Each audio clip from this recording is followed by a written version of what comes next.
What's going on, everybody? This is Black Men Sundays. I'm your host, Corey Sylvester Murray. We're talking about generational wealth. We're talking about finance. And of course, we're talking about business.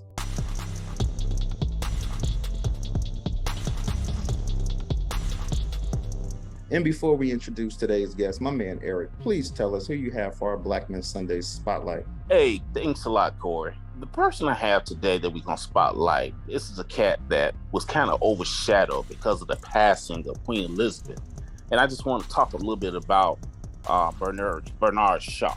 He was a CNN anchor for CNN. He died the same day that Queen Elizabeth died on. So I just want to give some quick facts about Bernard Shaw. Of course, like I mentioned before, he was a former CNN anchor. He was the first actually he was CNN's first chief anchor. It was with the network when CNN was first launched on June 1st, 1980. And he retired from CNN after more than 20 years on February 28th, 2021. Now, during his storied career, Shaw reported on some of the biggest stories of that time, which included the first Gulf War live from Baghdad in 1991, and also the 2000 presidential election. Now, as a journalist, Bernard Shaw demanded accuracy and fairness in his news coverage.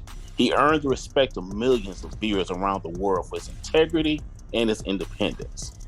He resisted forcefully any lowering of any kind of ethical news standards or any compromise of solid news coverage. He was always could be trusted as a reporter and as an anchor. And again, my spotlight today is Bernard Shaw. Back to you, Corey. I swear, Eric, man, you be coming with those Black Men Sunday spotlights. That was a great one right there. I mean, you've been bringing them every week. I salute you. I mean, you bringing them every Sunday since January, man. So, hey, thanks again from all the way from Hunts Vegas, Alabama. I appreciate you, my man. Appreciate you, man. Now, let's introduce today's guest, Rey Simmons. This brother here has over 20 years and 6 months, to be exact, experience in the United States Air Force. This brother's a Georgia boy. He's from Warner Robins. You know, it's a lot of Atlanta folks on the line. This brother here was stationed in the UK. He was also stationed in Brevard County at Patrick Air Force Base. This brother's an investor. This brother believes in cryptocurrency. Just a quick fun fact for y'all. Ron Simmons is this man's father. This brother here was in the WWE, the WCW, and this man played football for Florida State. He's a Hall of Fame inductee for college football and pro wrestling. So without further ado, Rey Simmons, man, welcome to Black Men Sundays, brother. How you doing? Hey, gentlemen, how you doing? And thank you for that phenomenal intro, Corey, man. I appreciate it, man. I almost feel unworthy of the intro, but you know what? I love it, brother. I love it. Thank you so much for having me on the show. Let's get to it. When it comes to cryptocurrency, if I'm a beginner, what should I look for? So as a beginner, what you really want to focus on is the technology behind crypto. I usually tell people that are just starting out, you really want to start with what blockchain even is. All right. The reason that's important is because crypto is built on the blockchain. So with that being said, I'm going to give you a quick definition of blockchain from Investopedia, and then I'm going to explain it in layman's terms, so to speak. But the definition is blockchain is a shared immutable ledger that facilitates the process of recording transactions and tracking assets in a network. So basically, Corey, all that really means is the blockchain is designed to hold data, metadata. Whether it's transactions from crypto, you're going to start seeing a lot more things like real estate and other things being used on the blockchain. The blockchain is important because, again, that's what cryptocurrency is built on. So one of the biggest reasons a lot of people are shying away from crypto, especially new people just coming in, is because they don't know how volatile it is. And they also they don't have a lot of knowledge about it. Let's just be honest. They don't have a lot of knowledge. They don't want to waste their hard-earned money in something that is volatile or they're unsure of. And I love getting that question from new investors. And this is something I am passionate about. And I'm going to tell a quick story about how I got into it.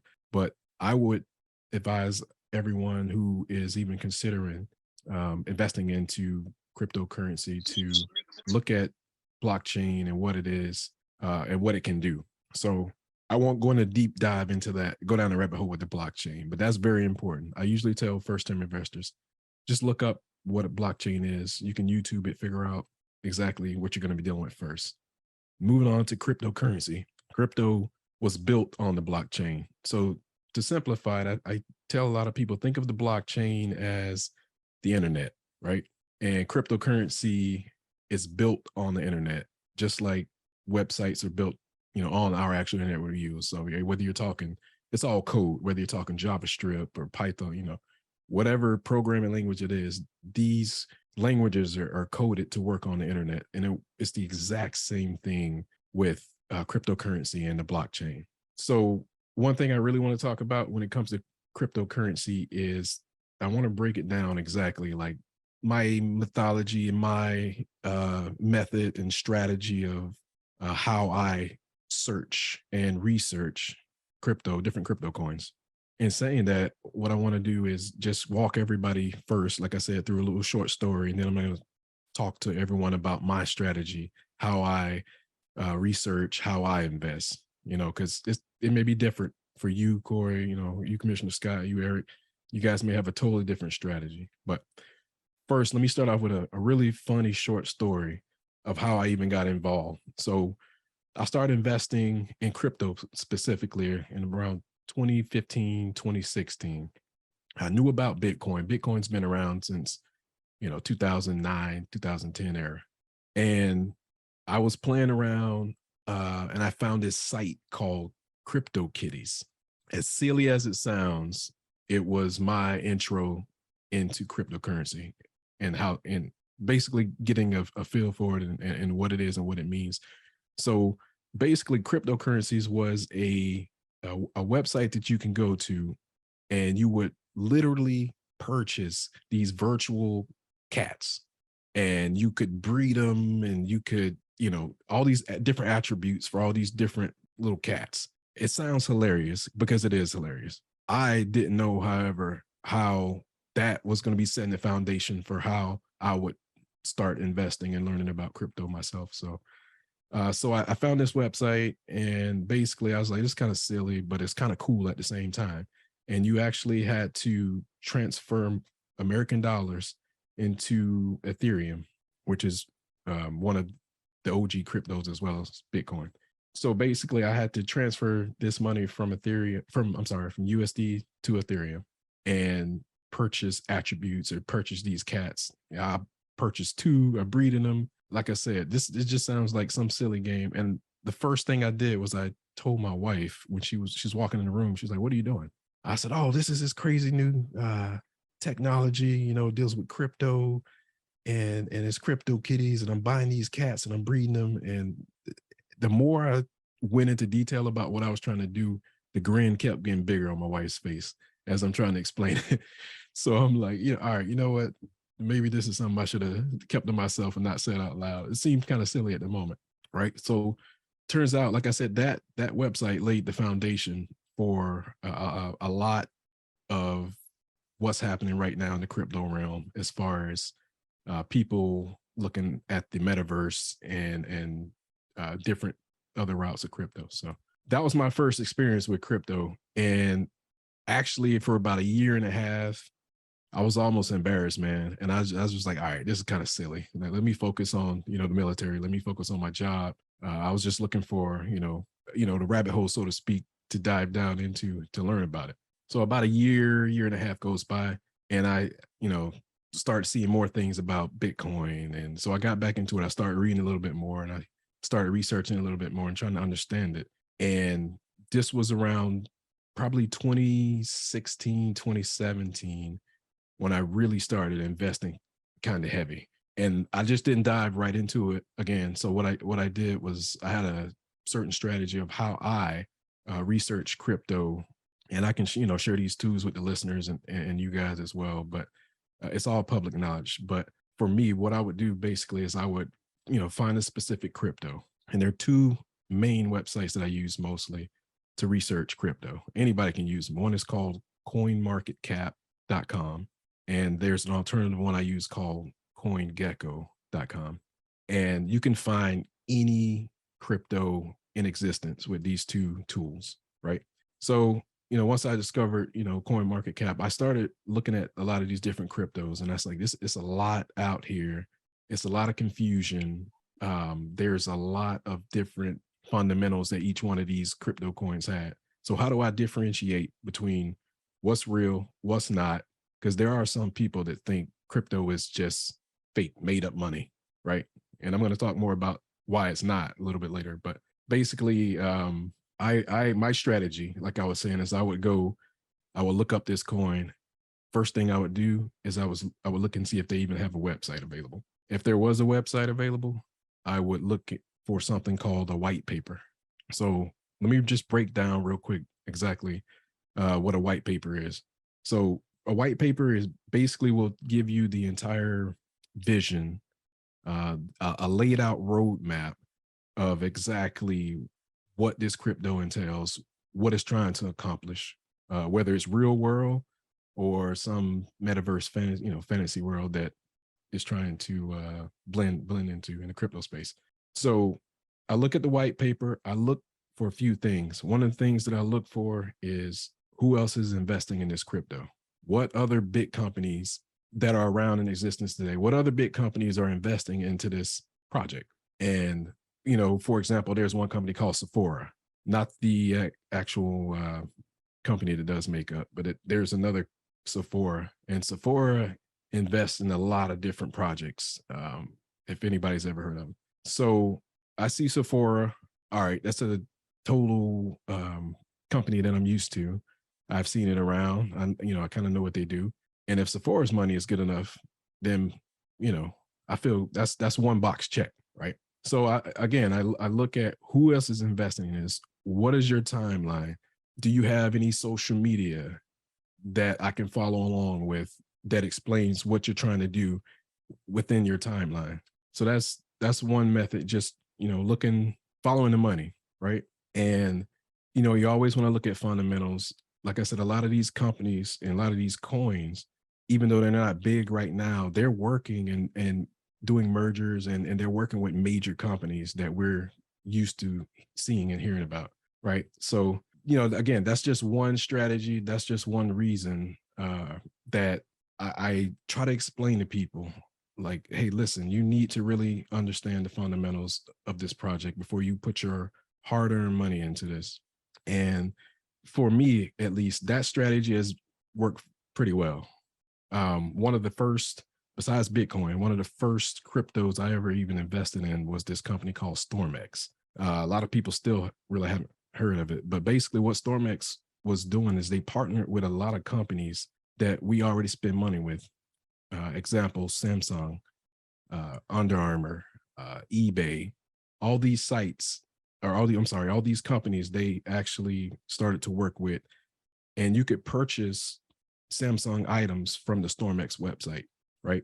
You got rewarded in StormX crypto for using their site to shop, right? So pretty easy business model. Anybody could have did that. They thought of it, and I saw the potential. And at the time, that coin was probably worth, Corey, maybe a quarter of a cent, right? So I had about $1,500 that I was able to invest. So I put all of it into StormX.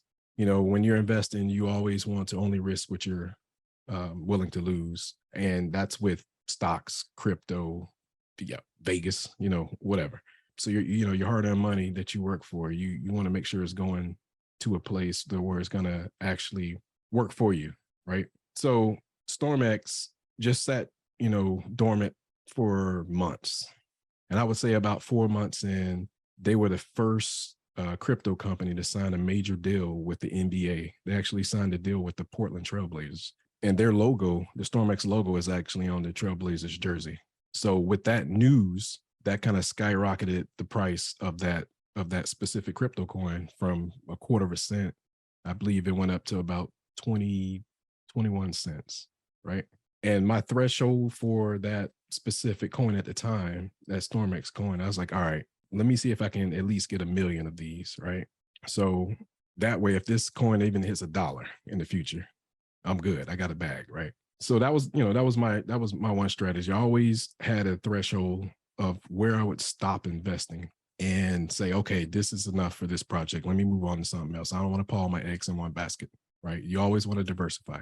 And again, I remember when it happened, when that coin was rising, when it was about, I'd say 7 or 8 cents, I was ready to cash out right then, right? Because profit is profit at the end of the day. And I was telling my wife, and she was like, is that all real money? I was like, absolutely. Right. So the process, and when I say it's real money, the process of cashing out a crypto, cashing out profit in crypto, I should say, is part of that is whatever exchange you're using, is you actually tie your bank account into the exchange. Sorry. And it's really as simple as cashing out and transferring that money right back to your bank. So you have to link your bank to whatever exchange you're using. And there are lots of different exchanges out there. I tend to stick with the ones that are FDIC insured to some point and are somewhat centralized, and I'll explain the difference between centralization and decentralization in a few, but these companies are working in the US, right? So for example, Coinbase is a publicly traded company, and they also just partnered a massive deal with BlackRock. And if you guys know anything about BlackRock, they handle an astronomical percentage of the world's assets. They have tons of clients all over the world. And Coinbase, recently, like I said, just signed a deal with them also. So I stick with, Coinbase, or it's the exchange called Voyager that recently made the news for a lot of bad reasons, which, I'll get into that later. But my point being, with all of this, with crypto, yes, it can be volatile.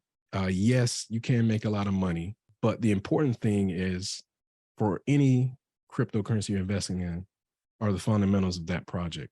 You want to make sure that project has good fundamentals. Again, those fundamentals, for me at least, what real world problem is this company trying to solve? Who's backing this company? How much market cap, or what are they valued right now? There's an entire huge checklist that I go by. Though that strategy has worked for me over these years very well.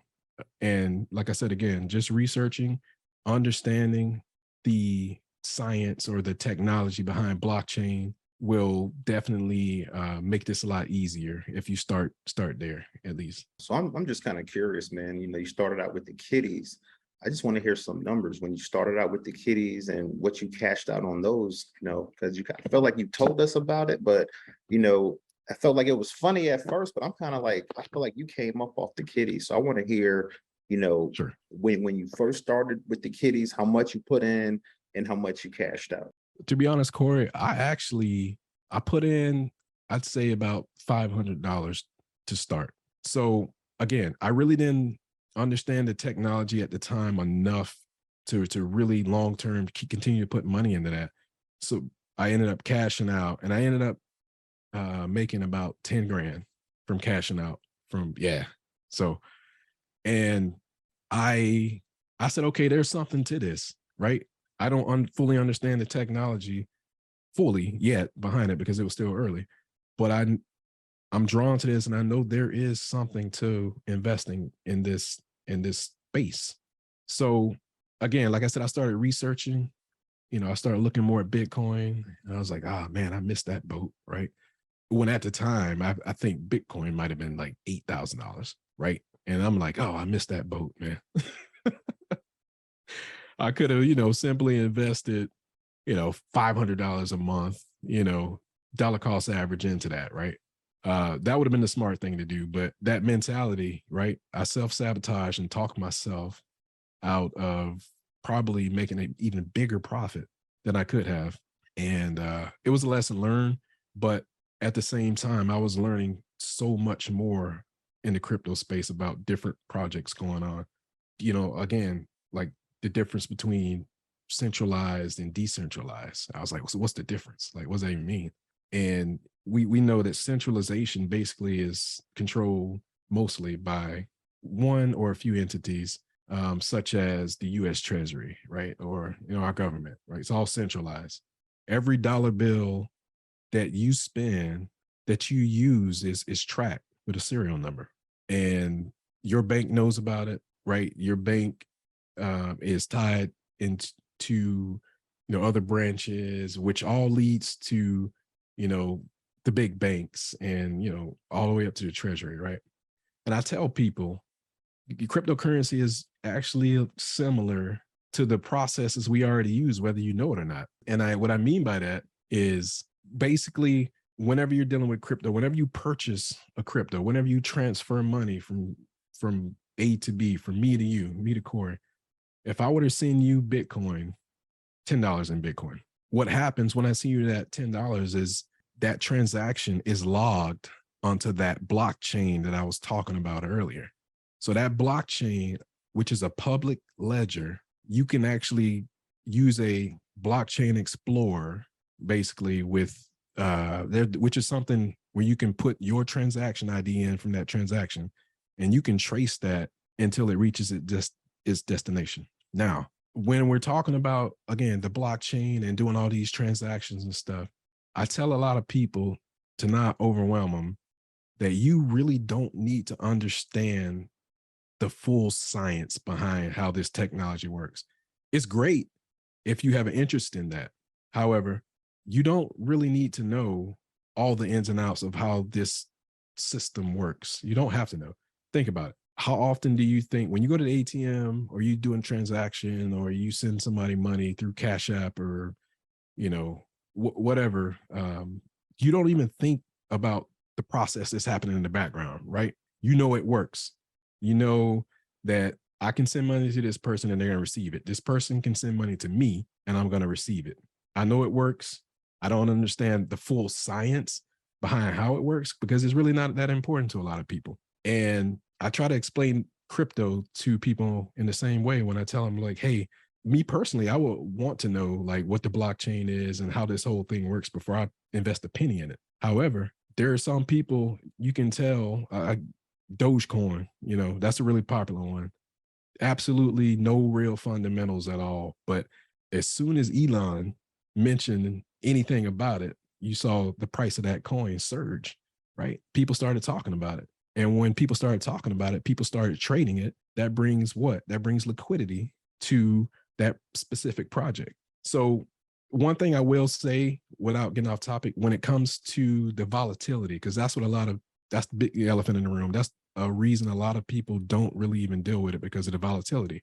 So that volatility, you shouldn't let it scare you off because there are ways that you can keep your money safe. And there's a few methods of doing this.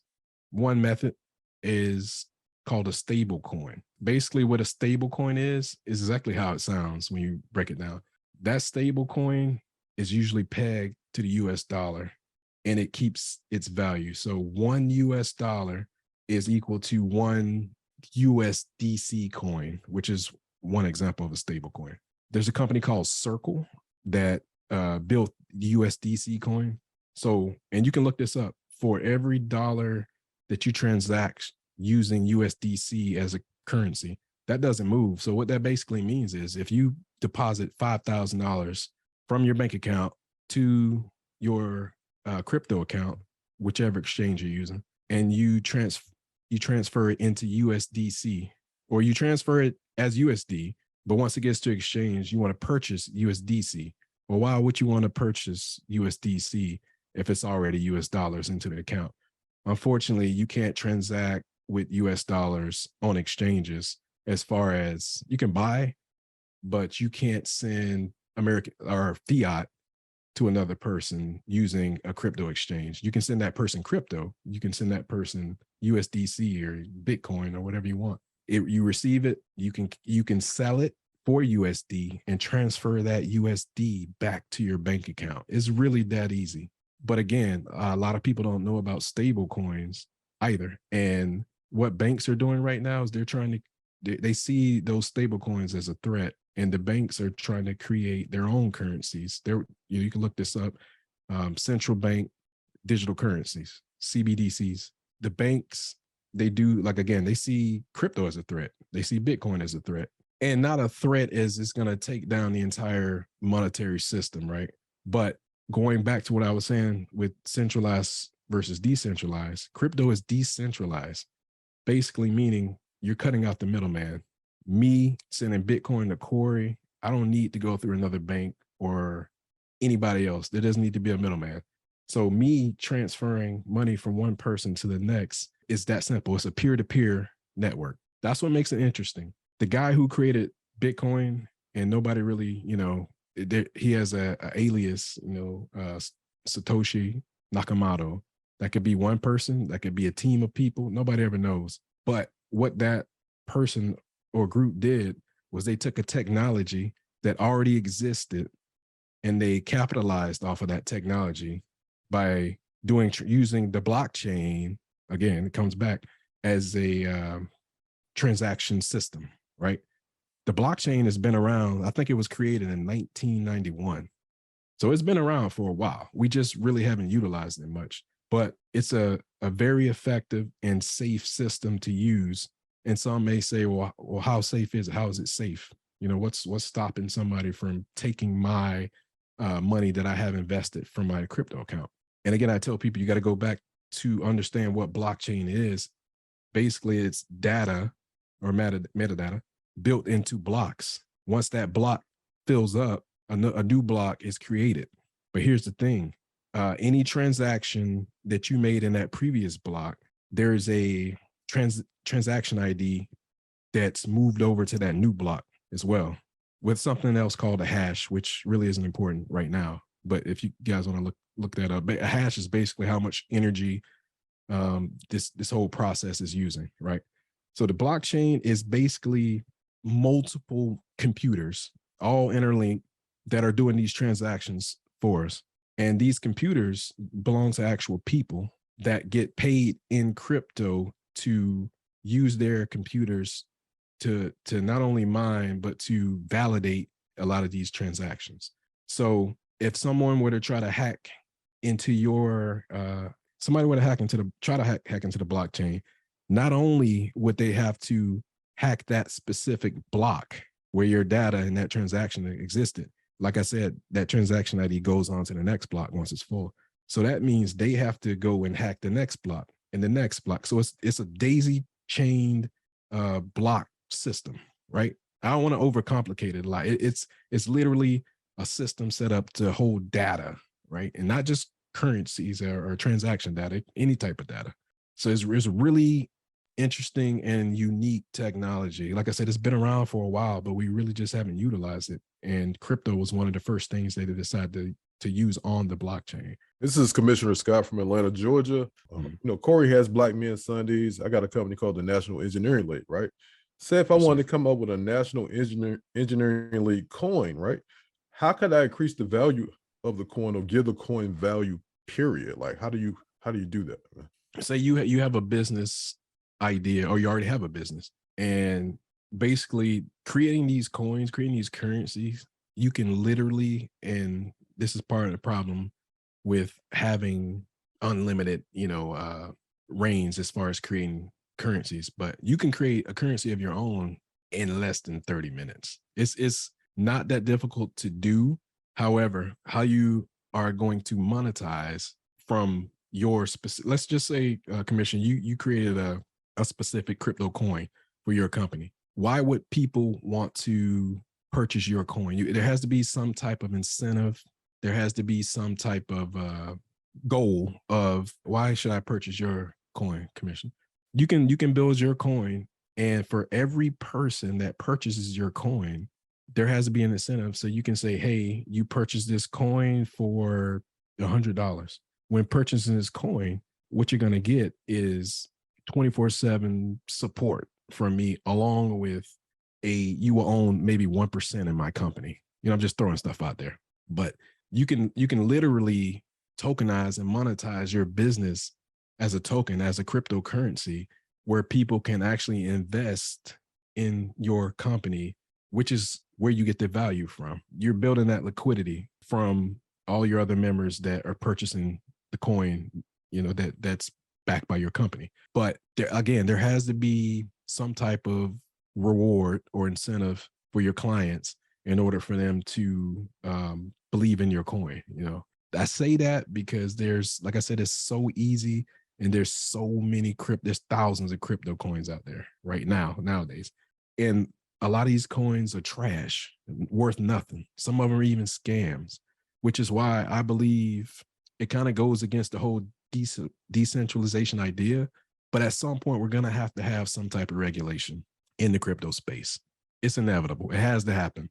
Number one thing that'll do is that'll get rid of a lot of the scams and a lot of the coins that just people are making in their basement, right?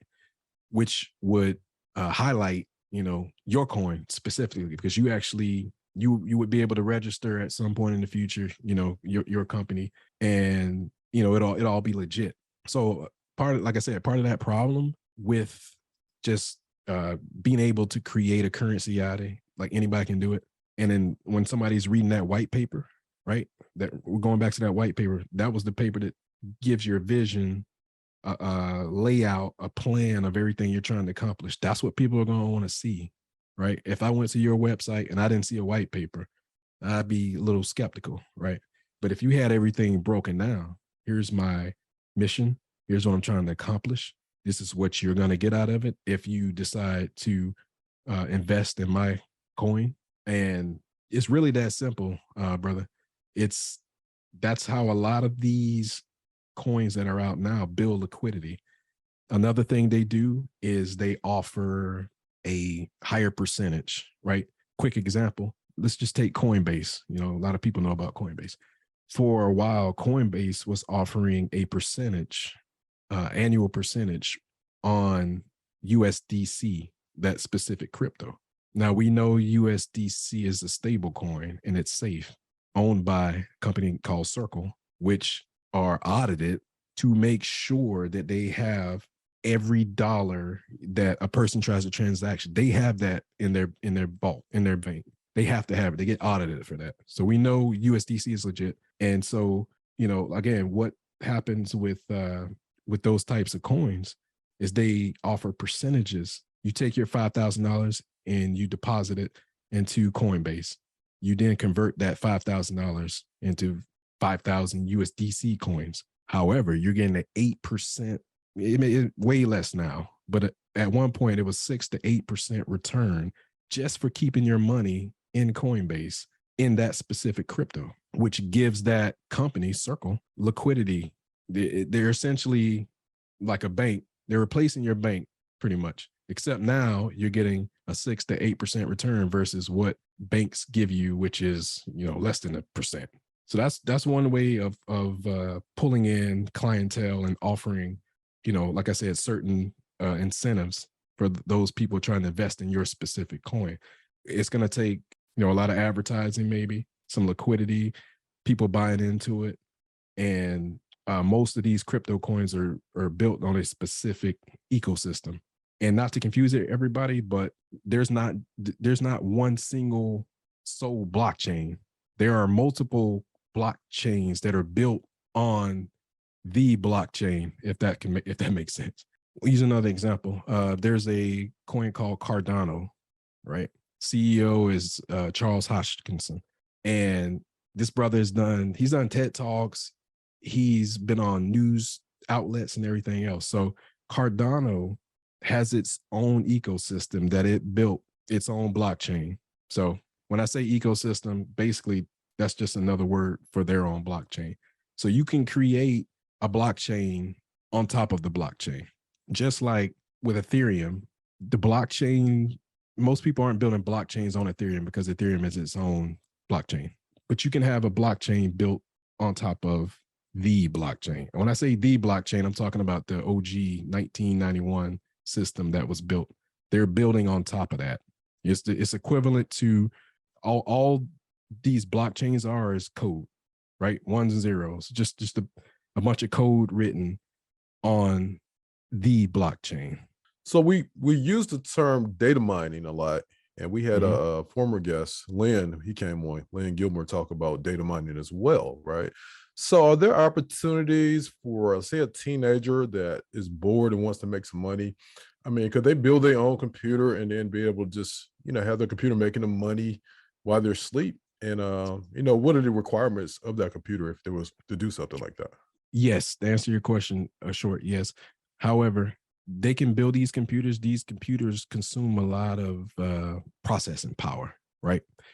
And in order to be able to, run transactions or mine, which is what a lot of people were doing, data mining, mining crypto, you have to have certain graphics cards, certain, things to be able to handle the traffic. And if we think back, I think NVIDIA had a graphics card just a few years ago when people were mining Ethereum heavy. These cards, you couldn't find them anywhere. You couldn't find them on eBay. You couldn't find them in the stores.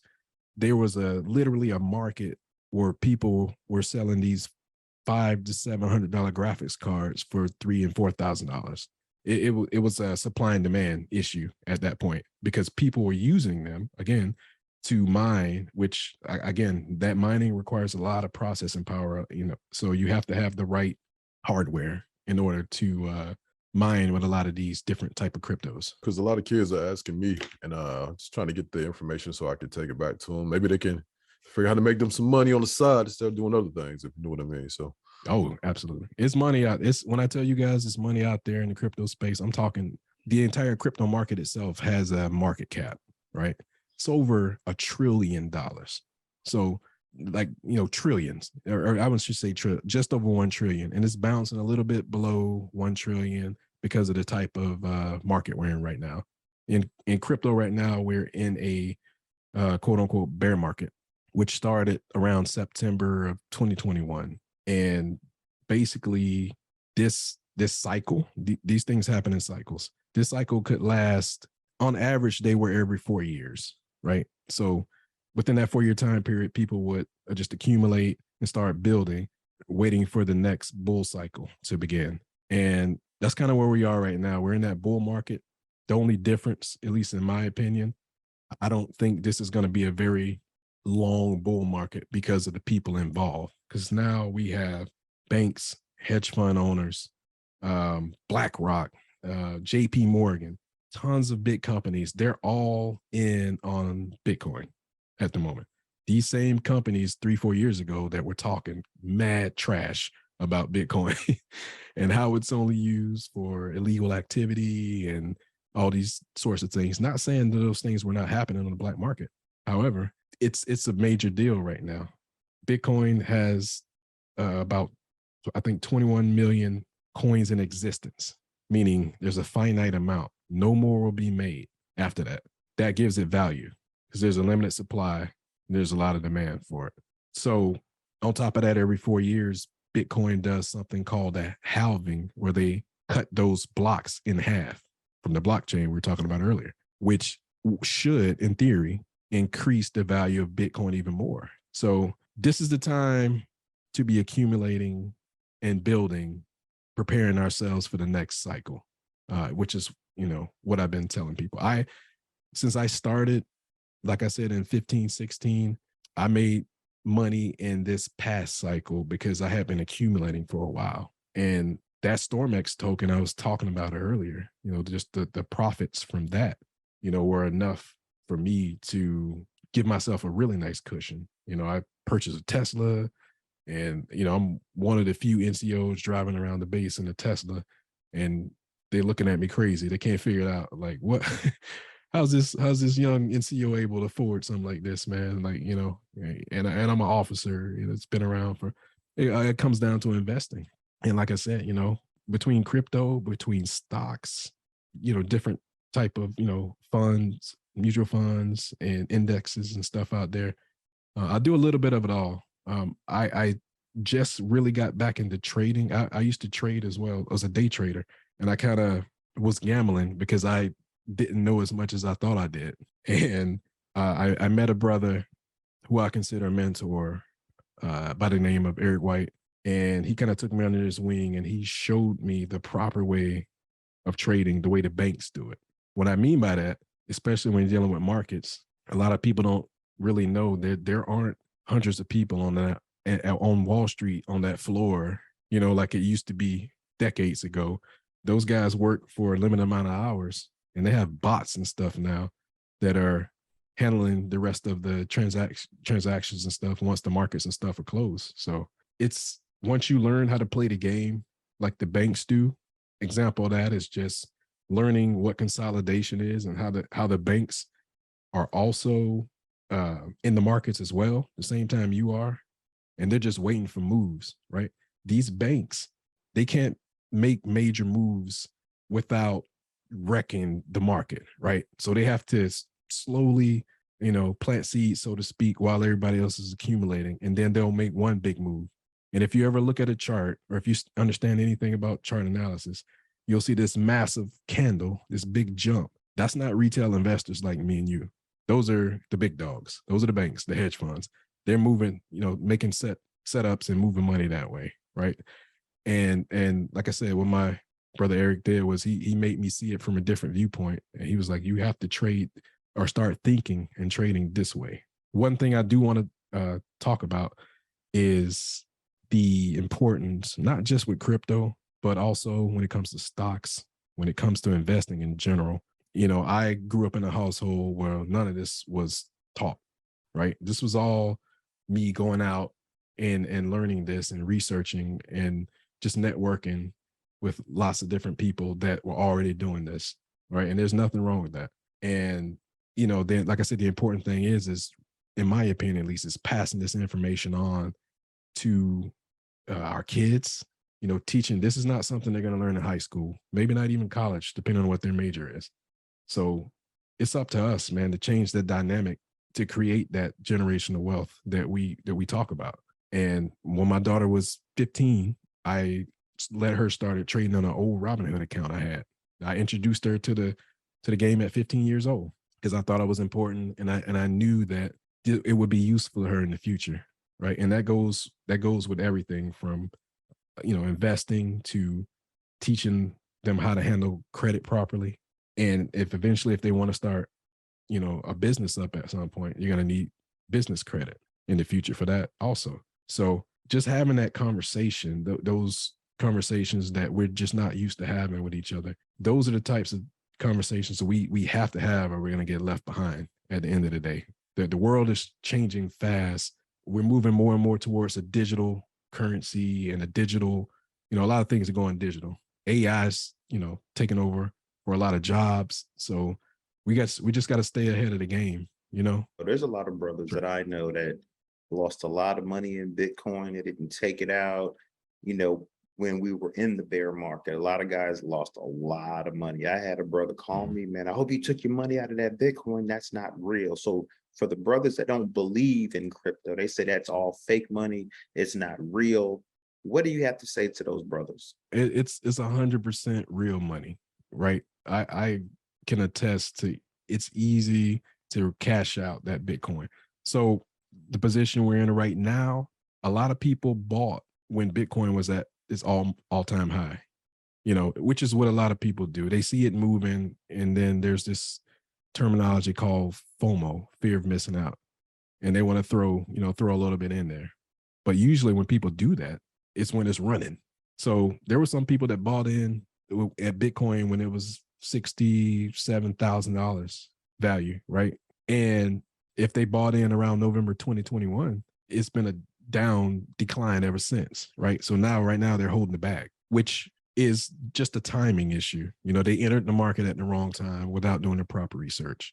However, Bitcoin, and what's going to most likely happen, Bitcoin is probably sitting around somewhere around the 20K mark. I didn't look at it this morning, but when it runs again, it's probably going to reach that $50,000, $60,000, $7,000 and may even surpass that. But those people that bought at 60,000, they're waiting for it to reach 60,000 again so they can sell and earn their profit back, right? So what's going to happen when that does happen? It's going to be a massive sell-off, which is going to drop the price of Bitcoin again.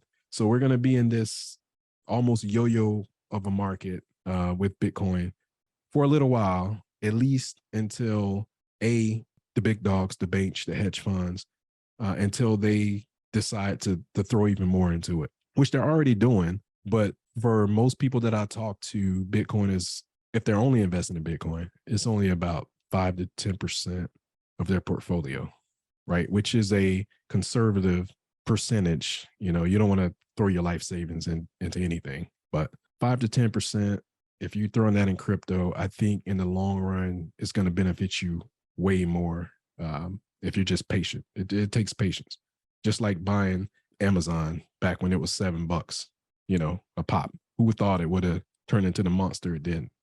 Fast forward until today. So it does take a little bit of patience and belief in a company or technology if we're talking about Bitcoin. But I encourage the brothers and sisters out there to really, again, research what blockchain technology is, which is what Bitcoin is built on.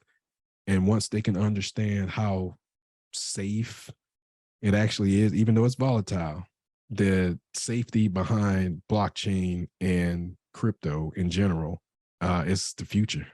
This is where we're headed, whether people are ready or not.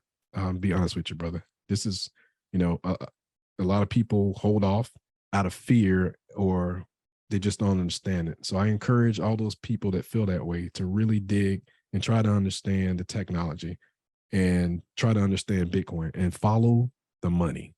Again, if you see BlackRock, banks, JP Morgan, all these hedges, if they're all investing in it and they're not selling, they're accumulating, right? Because if they were all selling, then Bitcoin would probably be $3,000-$4,000 a coin right now. So there is a patience factor when it comes. This is a new technology. This has only been around. Bitcoin's only been around a little over a decade.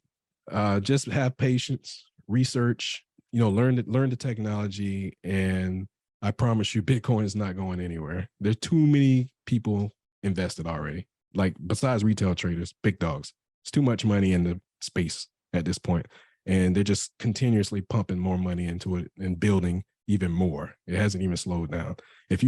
Last thing I'll say, if you just look at the trajectory of Bitcoin since it was created, regardless of where it's at now, it's been an upward trajectory the entire time, right? So it's with the halving coming up, and like I said, with a lot of the big institutional players getting in, it's only going to be worth even more. Thank you, Rey Simmons, for coming on Black Men Sundays, man. You came through with the cryptocurrency information, the blockchain information, ways to research. So there's no excuse now. If you don't know how to research crypto, if you don't understand crypto, if you don't believe in crypto, replay the show.